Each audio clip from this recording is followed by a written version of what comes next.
Hi, I'm Wilson, this is Sanders, and we're going to show you how to set up the String Ridge VST 2.5 tent. If you have a footprint, go ahead and start by setting that up and applying this to the top of it. We don't have one with us today, so we're going to start by just setting up the tent. First thing we're going to do is lay it on the ground in the orientation that we want it to be set up in.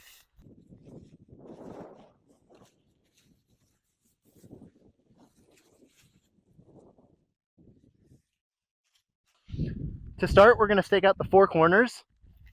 On each corner, you'll see that there's a guy coming out from the bottom of the corner, and then there's also one coming off of the fly. Start by just staking out the one on the bottom of the floor. As you're doing this, make sure to pull a little bit of tension on each of them so the tent stays taut, but don't pull it too hard.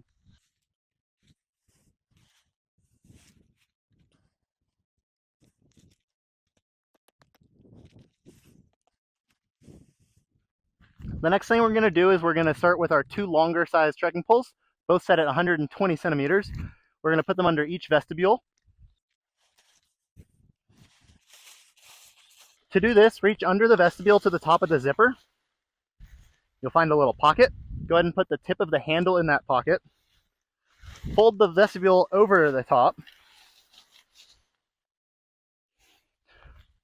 And then find this loop on the bottom of the floor and go ahead and stick your pole tip through there. What you'll then want to do is at the bottom of the vestibule, grab the loop, stick a stake through it, pull a little tension, and put that in the ground. Now what we'll do is we'll go to the end of the tent and use our 3rd pole.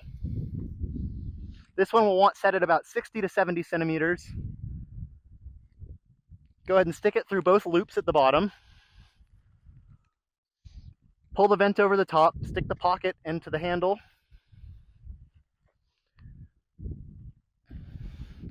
Pull some tension down with the guy line. Insert that into the ground.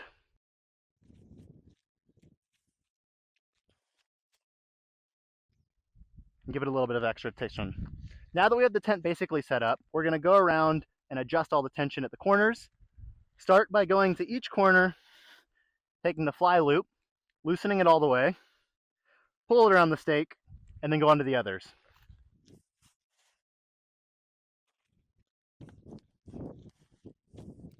Once those are all on, you can go around again, give them a little bit of extra tension to make sure that the tent's looking good and there's no flat spots in the corners. Finally, for best wind scenario, we're going to go ahead and add the extra guy lines. One of them is going to come down from the top of each pole, and then one will be at the end of the tent here.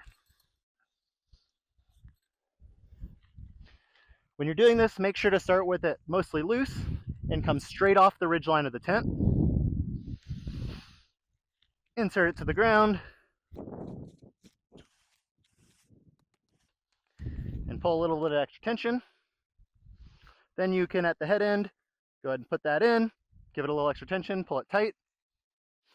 Give it one more once over across the rest of the tent, make sure everything is nice and tensioned well, and then you're ready to enjoy your tent.